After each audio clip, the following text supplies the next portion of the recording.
The Blitz spirit is returning to London, but this time in the battle against climate change.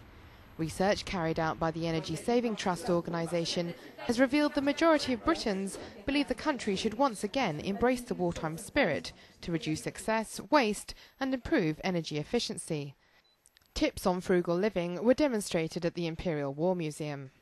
We're trying to get across to the younger generation, if you will, the message that reuse, reduce, recycle, which is the jargon of today, is actually just really doing what our older generation have been traditionally doing, and particularly during the Second World War. And we've teamed up with historians here at the Imperial War Museum to get those messages across. During the Second World War, people shared leftover food with neighbours, made their own clothes and makeup, used their bath water on plants and were encouraged to grow their own vegetables in the face of shortages. People were more innovative, like this beetroot which doubled as makeup.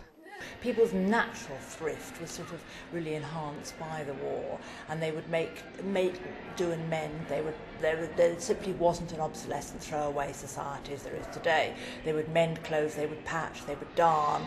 If a jumper wore out, they'd unravel it and re-knit it. When it came to food, they would use leftovers, and they became very ingenious with recipes for substitutes and all this sort of thing. So I think a fairly thrifty mentality, which is probably in most people's minds, was really accentuated by the necessity of wartime rationing.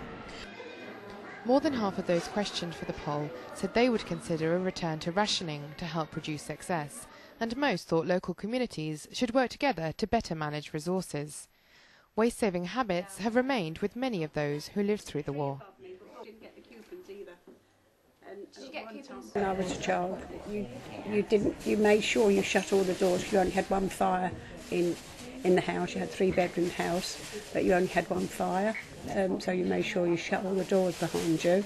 And at one time, because there was not any coal, we used to put potato peelings on the fire. Well, my mother did, obviously, because I was only 10, to sort of bring some heat in. It sticks with you, yes it does, because I feel now, I've got grandchildren obviously, and I feel as though I'm always moaning, saying shut that door, turn that light off, because like the children today, they just leave all the lights on, whereas, I mean, we never had electric then obviously, but you were more careful.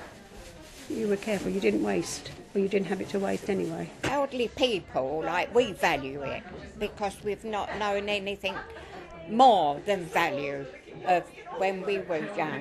You see, we had to be very, very careful. We were talking about that if we had an apple, we would cut it in 4 and say, well, a quarter for you and a quarter for you. But now they have an apple, and if they don't want to finish an apple, they throw it away. The Energy Savings Trust hopes the next generation will be inspired to revive this waste not, want not mood of the past in order to improve energy efficiency for the future.